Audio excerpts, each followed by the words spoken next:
হ্যাঁ, এখন রেকর্ডটা হচ্ছে ভালোভাবে। আহ, বুঝা গেল? গোলাকার পরিবাহীর ধারকত্ব C is equal to 4 pi epsilon naught r।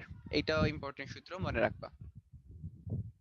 অনেকগুলা সূত্র শিখতেছি, এই সবগুলা লাস্টে একবার সামারাইজ করব আমরা। মোটামুটি বেশ ভালোই সূত্র শেখা হয়ে গেছে।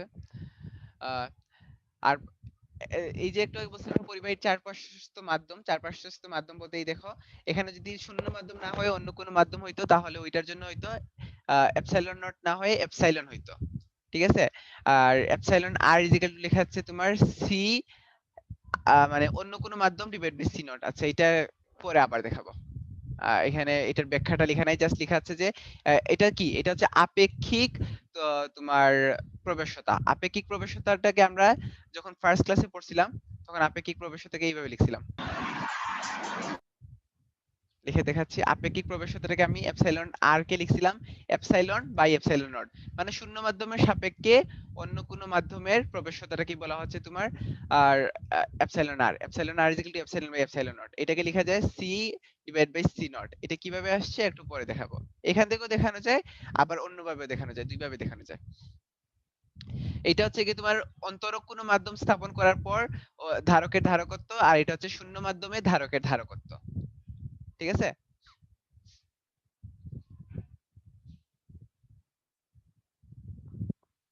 আহ, এটাকে আবার পরাবৈদ্যুতিক ধ্রুবকও বলতে পারো, আপেক্ষিক ইয়েটা না বলে। আহ, আহ, ধারক বা তড়িৎদ্বার, ধারক বা তড়িৎদ্বারের ফার্স্টে একটা সংজ্ঞা দিছিলাম না, যে যে প্রক্রিয়ায় ধারক চার্জ সঞ্চিত করে রাখে নাকি, না, যে প্রক্রিয়ায় ধারকের ধারকত্ব বৃদ্ধি পায় তাকে ধারক বলে। আর সেকেন্ড সংজ্ঞাটা হচ্ছে এরকম, পরিবাহীতে চার্জ সঞ্চিত রাখার যান্ত্রিক প্রক্রিয়াকে ধারক বলে। ধারকের দুইটা সংজ্ঞা আছে, যে কোনো একটা দিলেই চলবে। পরিবাহীতে চার্জ সঞ্চিত রাখার যান্ত্রিক প্রক্রিয়াকে ধারক বলে, মানে সংজ্ঞা দুইটা দুই রকমের। একটা হচ্ছে কি ধারকের ধারকত্ব বৃদ্ধির প্রক্রিয়াকে বলা হয় ধারকত্ব, আর ধারক। আর একটা হচ্ছে পরিবাহীতে চার্জ সঞ্চিত রাখার যান্ত্রিক প্রক্রিয়াকে বলা হয় ধারক। আমার কাছে এইটা বেশি পছন্দ, চার্জ সঞ্চিত রাখার যান্ত্রিক প্রক্রিয়াটাকে ধারক বলে। ওকে, একটু আগে আমরা গোলাকার পরিবাহী গোলাকার ধারক দেখছি, গোলাকার পরিবাহী ধারকত্ব দেখছি। এখন আমরা সমান্তরাল পাত ধারক দেখব। সমান্তরাল পাত ধারক কি, আমি খুব বেশি ডিটেইলস দিচ্ছি না, বইয়ে পুরোপুরি ডিটেইলস লেখা আছে, আমি সহজ ভাষায় এখানে একটা দিছি, তোমরা বই থেকে পড়ে নিবা। মনে করো হচ্ছে এখানে হচ্ছে কি তোমার একটা প্লাস কিউ চার্জের একটা পাত রাখছি, আর এখানে মনে করো একটা মাইনাস কিউ চার্জের একটা পাত রাখছি। ঠিক আছে? দুইটা পাত রাখছি, এদের মধ্যবর্তী ডিসটেন্সটা হচ্ছে ডি। এরা এরা পরস্পর সমান্তরালে রাখছি। বুঝতেছো তো? দেখে বোঝা যাচ্ছে এরা পরস্পর সমান্তরালে রাখা, এই জন্য এটার নাম হচ্ছে সমান্তরাল পাত ধারক। তো সমান্তরাল পাত ধারকের ধারকত্ব মনে করলাম সি, আমার এই সিটাই বের করতে হবে। দেওয়া আছে এই দুইটা পাতের মধ্যে, যেহেতু দুইটার মধ্যে দুই ধরনের চার্জ রাখা আছে, so অবশ্যই এদের মধ্যে একটা বিভব পার্থক্য থাকবে। সো বিভব পার্থক্যটা হলাম ভি। প্রত্যেকটা পাতের ক্ষেত্রফল দিলাম এ, দুইটা পাতের ক্ষেত্রফলই এ মনে করো। আর পাতের চার্জ ঘনত্ব সিগমা, দুইটা পাতের ক্ষেত্রেই চার্জ ঘনত্ব মনে করো সিগমা। তো পাত দুটির প্রাবল্য ই, এখানে এখানে পাত দুইটার প্রাবল্য আছে, প্রাবল্য হচ্ছে ই। সো আমরা জানি সিগমা ইজ ইকুয়াল টু কি, সিগমা ইজ ইকুয়াল হচ্ছে তোমার চার্জ বাই ক্ষেত্রফল কিউ বাই এ। অর্থাৎ ই, আমরা আরেকটা এই সম্পর্ক জানি, E is equal to sigma by epsilon naught. মনে আছে E is equal to sigma by epsilon naught এর সম্পর্কটাও আমরা আগের ক্লাসে বের করে আসছি। সো এখন কি করব আমরা, এখন হচ্ছে কি এই যে sigma by epsilon, sigma is equal to Q by A, আবার E is equal to sigma by epsilon naught, এই দুইটা সম্পর্ক কাজে লাগাবো, পরে কাজে লাগাচ্ছি। আগে দেখো ভি ইজ ইকুয়াল টু আমরা জানি ED, E is equal to V by D. So বিভব পার্থক্য ভি ইজ ইকুয়াল টু তড়িৎ আহ, তড়িৎ প্রাবল্য ইনটু ওই দুইটা পাতের মধ্যবর্তী দূরত্ব, V is equal to ED. সহজ সহজ সূত্রগুলো কাজে লাগাচ্ছে। So E is equal to আমরা একটু আগে পাইছিলাম সিগমা বাই এপসাইলন নট, এটা বসাই দিলাম। আর সিগমার ভ্যালু পাইছিলাম কিউ বাই এ। সো সিগমার জায়গায় যদি কিউ বাই এ বসাই তাহলে ভি ইজ ইকুয়াল টু আসে Q D by epsilon naught. V is equal to কি আসলো, Q D divided by epsilon naught. আর আমরা একটু আগেই যে ইয়ের ধারকত্বের সূত্রটা শিখছি, Q is equal to CV, সেখান থেকে সি ইজ ইকুয়াল আমরা পাই Q by V. So Q by Q D by epsilon naught করলে এপসাইলন নটটা উপরে যাবে, আনসার আসবে C is equal to A epsilon naught by D. এইটাই হচ্ছে সমান্তরাল পাত ধারকের ধারকত্ব, C is equal to A epsilon naught by D. এটা সমান্তরাল পাত ধারকের ধারকত্ব। কিভাবে আসছে সূত্রটা বুঝে গেছে? সিগমার সূত্র জানো, ই এর সূত্র জানো, ভি এর সূত্র জানো, এই তিনটাকে কাজে লাগায় v টাকে এভাবে প্রকাশ করো q ডাই বাই এপসিলন নট। আবার c is equal to q by v জানো, এই v এর ভ্যালুটা বসাও এখানে, c ইজ ইকুয়াল টু আসবে এপসিলন নট বাই d।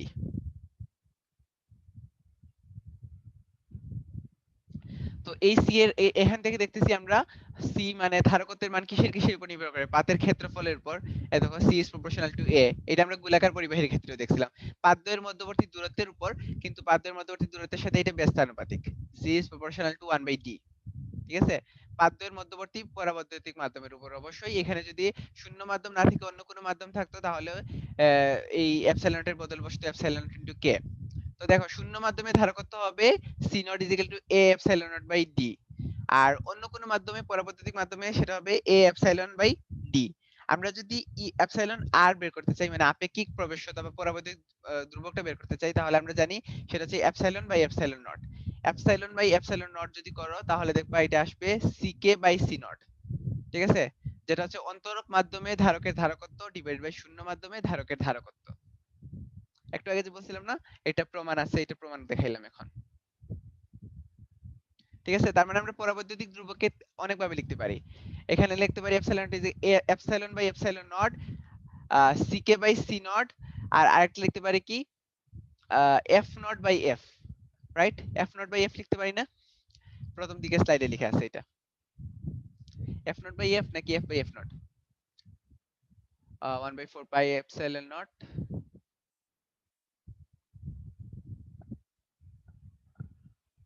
হ্যাঁ এফ নট বাই এফ। ঠিক আছে, তিন ভাবে লিখতে পারি।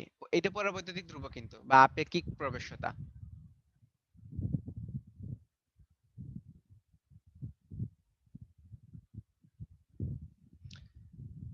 এখন আমরা আসি ধারকের ধারকত্বতে, সরি ধারকের ধারকত্ব তো পড়লাম, তুল্য ধারকে। তুল্য ধারক কি আমরা তুল্য রোধ পড়ছিলাম না 9 10 এ, এখনো পড়বো, আবার পড়বো ইন্টারে চ্যাপ্টার 3 তে, চলতরিতে গিয়ে আবার তুল্য রোধ এইগুলা পড়বো, সার্কিট সলভ করব। যেরকম আমরা রোধ গুলাকে শ্রেণী আর সমান্তরালে সাজাইতে পারি, ঠিক একইভাবে ধারক গুলাকেও শ্রেণী এবং সমান্তরালে সাজানো যায়। তোমরা অনেকেই হয়তো জানো, এগুলো পড়ছো। জাস্ট এটার ডিফারেন্সটা কি, বিপরীত।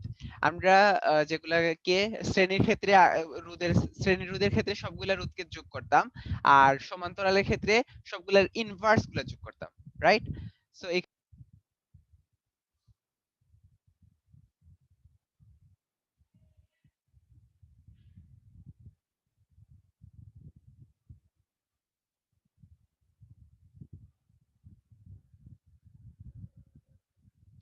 ডিসকানেক্টেড হয়ে গেল।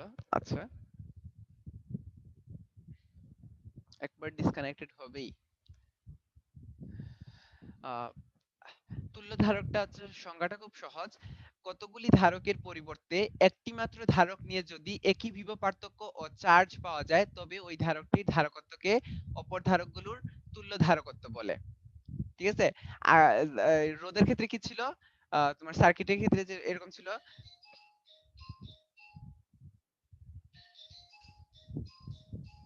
এক সেকেন্ড,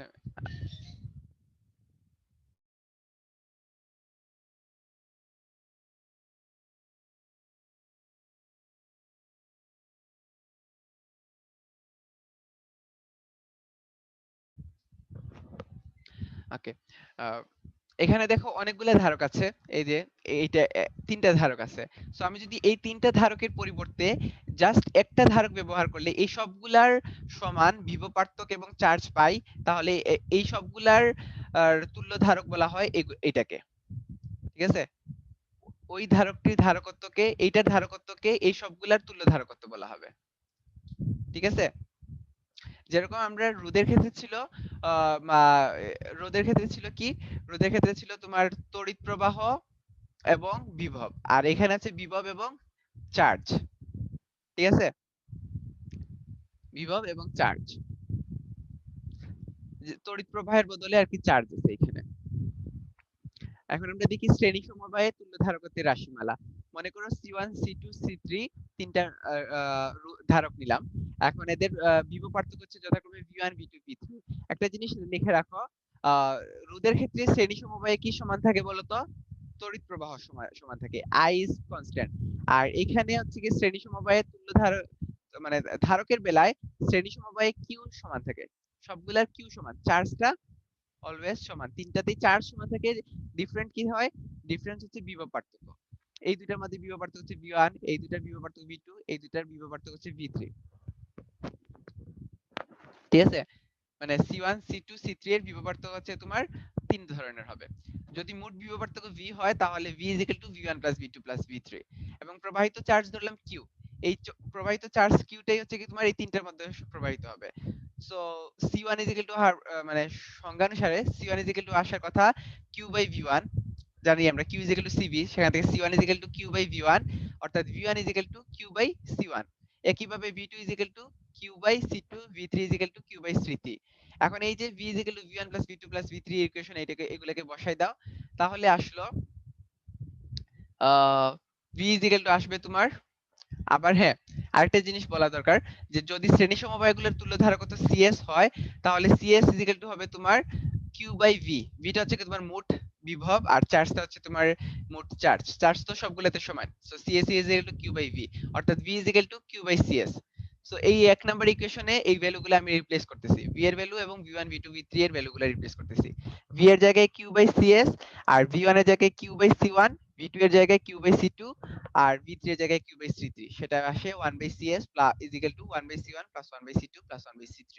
যেটা হচ্ছে কি আমরা রোধের ক্ষেত্রে, সমান্তরাল রোধের ক্ষেত্রে, মানে সমান্তরাল সমবায়ের ক্ষেত্রে এইটা পাইতাম রোধের ক্ষেত্রে, কিন্তু ধারকের ক্ষেত্রে সেটা উল্টা, ধারকের ক্ষেত্রে আমরা পাচ্ছি আহ শ্রেণীতে এরকম রেসিপ্রোকাল যোগফলটা পাচ্ছি। যদি এখানে n সংখ্যক সমবায় থাকে তাহলে এটা 1/CS = 1/C1 + 1/C2 + ... 1/CN পর্যন্ত যাবে। রোধ এবং ধারক পরস্পর বিপরীত, এখানে লিখে দিলাম। এখন আমরা সমান্তরাল সমবায়ে তুল্য ধারকের রাশিমালাটা দেখি। সমান্তরাল সমবায়ে তুল্য ধারকত্বের রাশিমালাটা যদি দেখো, তাহলে দেখো এখানে তিনটা সমান্তরাল ধারককে আমি যোগ করছি, C1 C2 C3 কে। এখানে কি সমান, এখানে দুই প্রান্তের বিভব পার্থক্যটা সমান, কিন্তু চার্জ প্রত্যেকটাতে ভিন্ন, এটাতে Q1, এটাতে Q2, এইটাতে Q3। তো ধারকগুলির যদি দুই প্রান্তের বিভব পার্থক্য হয় V, Vটা সমান থাকবে। রোধের মতো, রোধেও কিন্তু তোমার যখন সমান্তরাল রোধ নিতা তখন এদের বিভব পার্থক্যটা সমান থাকতো, চেঞ্জটা হয়তো তাদের I দিয়ে, চার্জ মানে বিদ্যুৎ প্রবাহটা চেঞ্জ হইতো।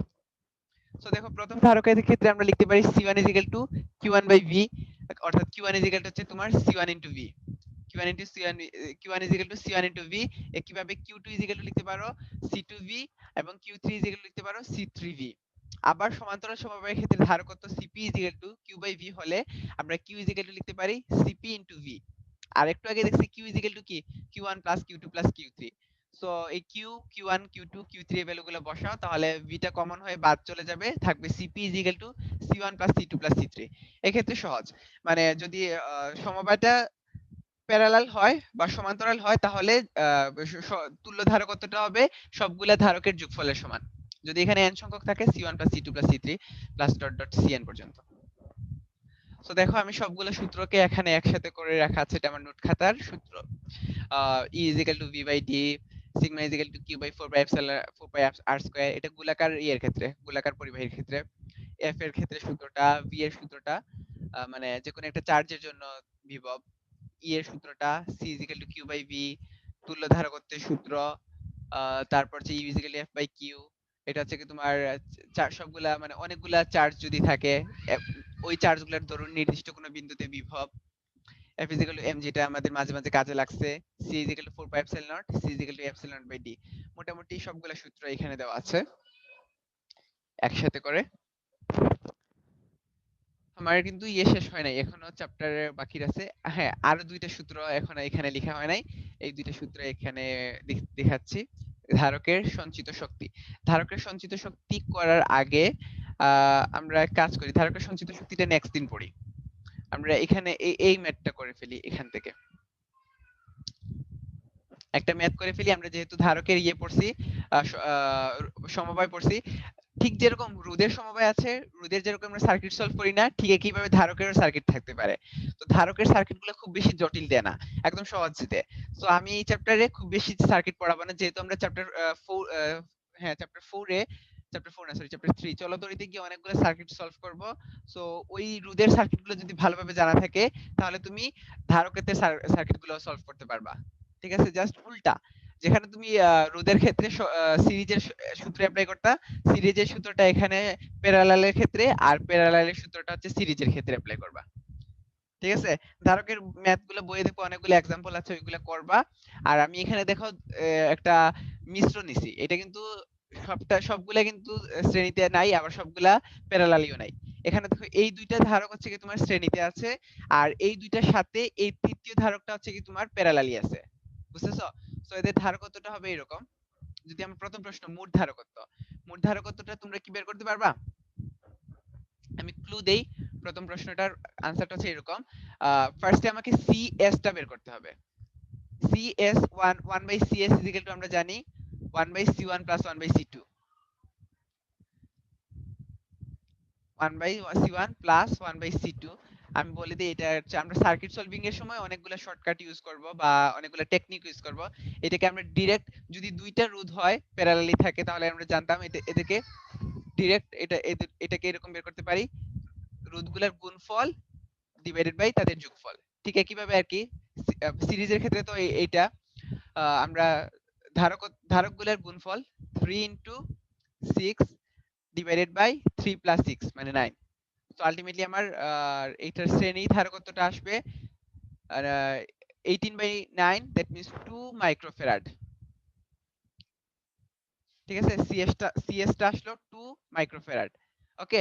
আর এই 2 মাইক্রোফ্যারাডটা এই 4 মাইক্রোফ্যারাডের সাথে কিভাবে আছে? প্যারালালি আছে। সো আমরা সিপি এইটা হচ্ছে আমার তুল্য ধারকত্ব। CP is equal to CS plus সি3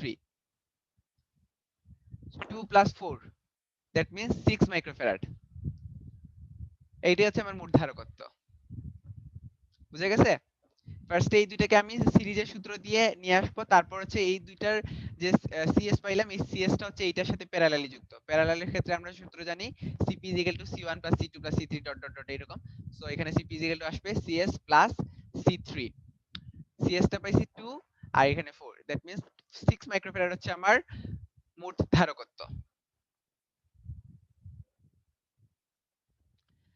ওকে। এরপরের প্রশ্নটা হচ্ছে প্রতিটি ধারকের বিভব পার্থক্য নির্ণয় করো। প্রতিটি ধারকের বিভব পার্থক্য নির্ণয় করতে এখানে দেখো এই দুই বিন্দুর বিভব পার্থক্য কিন্তু সমান। সেটা কত? 12 ভোল্ট। দ্যাট মিন্স এই দুইটার বিভব পার্থক্য হচ্ছে 12 ভোল্ট। দ্যাট মিন্স এই 4 মাইক্রোফ্যারাডের বিভব হচ্ছে 12 ভোল্ট। এটা ম্যাথ না করেই বলে দিতে পারো। তুমি এটার ম্যাথ না করেই বলতে পারো যে এই 4 মাইক্রোফ্যারাড বা সি3 এটাকে ধরছিলাম আমি। এই সি3 এর বিভব পার্থক্যটা হচ্ছে 12 ভোল্ট। এখন আমার এই দুইটার বিভব পার্থক্য কিন্তু এই দুইটার একসাথে বিভব পার্থক্য 12 ভোল্ট, কিন্তু 3 মাইক্রোফ্যারাড এবং 6 মাইক্রোফ্যারাড এদের বিভব পার্থক্য হচ্ছে কি তোমার ডিফারেন্ট। সেটা কিভাবে বের করতে পারি? তার আগে আমাকে বের করতে হবে মোট চার্জটা বের করতে হবে। আমরা জানি Q is equal to CV. মোট ধারকত্ব পাইছিলাম কত? 4 প্লাস 2 6 পাইছিলাম 6 মাইক্রোফ্যারাড। আর এটার ইয়েটা আসবে তোমার 12, 6 ইনটু 12 আসছে তোমার 48 মাইক্রোভোল্ট আসবে, মাইক্রোকুলম্ব আসবে আর কি। মাইক্রোফ্যারাডে দিয়ে দিলে মাইক্রোকুলম্ব আসবে, 48 মাইক্রোকুলম্ব আসবে। বা চাইলে তুমি এটাকে মাইক্রোফ্যারাডটাকে ইয়েতে নিয়ে যাও, ফ্যারাডে নিয়ে যাও, তারপর ভোল্টের সাথে গুণ দিও, তাহলে আসবে তোমার আর হ্যাঁ 12 into 6 into 10 to the power minus 6 that means আচ্ছা 48 না 6 12 তো 72, সরি ভুল কি লিখতেছি এগুলা। 72 72 into 10 to the power minus 6 এরকম আসার কথা। দ্যাট মিন্স এটাকে আমরা লিখতে পারি 72 microcoulomb. 72 into 10 to the power minus 6 coulomb যা লেখা আর 72 মাইক্রোকুলম্ব লেখা একই কথা। সো আমরা মোট charge Q is equal two কত পাইলাম? 6 ইনটু 12 72 মাইক্রোকুলম্ব। এই 72 মাইক্রোকুলম্ব কি সবটাই দুইটাতে সমান থাকবে না। এইদিকে কিছু যাবে আর এইদিকে কিছু যাবে। এখন এইটার মধ্যে দিয়ে কতটুকু যাচ্ছে এটাকে ধরলাম নাম দিলাম আমি Q3 নাম দিয়ে দিলাম। এটাকে নাম দিলাম Q3। Q3 টা কত হবে বলো তো? Q3 টা হবে তোমার CV। C3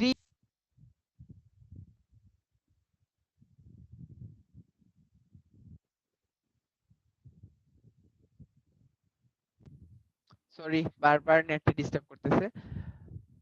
হ্যাঁ, যা বলতেছিলাম, কিউতে বের করছি আমি কত 72 মাইক্রোকুলম। আর Q3 টা কত হবে বলতো? Q3 হবে C3 ইনটু V। C3 টা হচ্ছে 4 আর V টা হচ্ছে তোমার 4 ইনটু 12। 4 ইনটু 12 মানে 4 12 48 48 মাইক্রোকুলম। তার মানে এখানে চলে যাবে 48 মাইক্রোকুলম। তাহলে এখানে কত যাবে? এখানে যাবে 72 মাইনাস 48। 72 মাইনাস 48 করলে কত আসে? সেটা আসবে 24। তার মানে এই দুইটা পাচ্ছে 24 মাইক্রোকুলম। এবং এই দুইটা হচ্ছে শ্রেণীতে আছে। শ্রেণীতে থাকলে এদের ইয়েটা কত হবে? এদের দুইটাতে চার্জ সমান থাকবে। এটাতে 24 মাইক্রোকুলম যাবে, এটাতেও 24 মাইক্রোকুলম যাবে। ওকে, শ্রেণীতে চার্জটা সমান থাকে। এখন আমাদের প্রশ্ন কিন্তু সবগুলার চার্জ বের করা না। সবগুলা চার্জ যদি বের করতে বলতো তাহলে আমার এখানে শেষ হয়ে যেত। এইটাতে 48 মাইক্রোকুলম আর এটাতে থাকবে 24 মাইক্রোকুলম, এটাতে 24 মাইক্রোকুলম। এইটা হয়ে গেলে শেষ হয়ে যেত।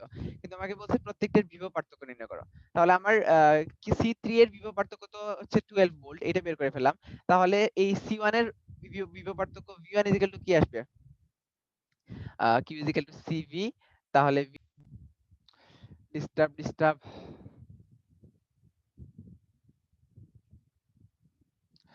হ্যালো, ওকে, শেষ করে দিব, জাস্ট একটু বাকি রইছে। আমরা কি বের করতেছিলাম? V1 টা বের করতেছিলাম। V1 হবে Q CV। V হচ্ছে তোমার Q by Q1 divided by মানে Q1 ডিভাইড বাই C1। তো Q1 কত বের করছিলাম? এটাতে হচ্ছে 24 microcoulomb. 24 divided by 3। 24 divide by 3 হচ্ছে তোমার 8 ভোল্ট। ঠিক আছে, এটা V1 টা হবে 8 ভোল্ট। আর আমরা না বললেই মানে ম্যাথ না করে বলে দিতে পারি V2 টা হচ্ছে তোমার আর 4 ভোল্ট। কারণ হচ্ছে কি তোমার এই দুইটার যোগফল হচ্ছে 12 ভোল্ট, সো এটা হচ্ছে 4 ভোল্ট। ম্যাথ না করে বলে দিতে পারো অথবা ম্যাথ করেও দিতে পারো। 20 আচ্ছা, এটা হবে তোমার Q1, এটাতে Q2 হচ্ছে 24 আর এটা হচ্ছে 6। 24 বাই 6 হচ্ছে তোমার 4 ভোল্ট। তাহলে আমি তিনটা বিভব পার্থক্য পাইলাম। এইটার বিভব পার্থক্য 12 ভোল্ট, এইটার বিভব পার্থক্য হচ্ছে 8 ভোল্ট আর এইটার বিভব পার্থক্য হচ্ছে তোমার 4 ভোল্ট। বুঝা গেছে? এবং চার্জ যদি প্রশ্ন বলতো প্রত্যেকটা চার্জ বের করো, এইটার চার্জ হচ্ছে 48 মাইক্রোকুলম, এইটার চার্জ হচ্ছে 24 মাইক্রোকুলম এবং এইটার চার্জও 24 মাইক্রোকুলম। ঠিক আছে? এর বাইরে কোনো প্রশ্ন আসার চান্স নাই এখান থেকে। হয় এরকম একটা সার্কিট দিয়ে বলবে প্রত্যেকটার আলাদা আলাদা বিভব বের করো, অথবা প্রত্যেকটা আলাদা আলাদা চার্জ বের করো, মোট ধারকত্ব বের করো, মোট চার্জ বের করো। এর বাইরে আর কোনো প্রশ্ন নাই। তো একটা সার্কিট দিয়ে আমি সবগুলো মানে মোটামুটি ক্লিয়ার করে গেছি। আর যদি কঠিন কোনো সার্কিট পাই বা ডিফারেন্ট টাইপের ম্যাথ পাই তাহলে আমি নেক্সট ক্লাসে ওইগুলা নিয়ে আসবো। ঠিক আছে? তো আজকে বেশি নেটে ডিস্টার্ব করতেছে, এইজন্য আর ক্লাস কন্টিনিউ করতেছি না, আর টাইমও প্রায় অনেক বেশি হয়ে গেছে। নেক্সট দিন আমরা এই একটু বাকি রয়েছে এগুলো পড়বো। ওকে, ক্লাস আমি এখানেই স্টপ করে দিচ্ছি তাহলে।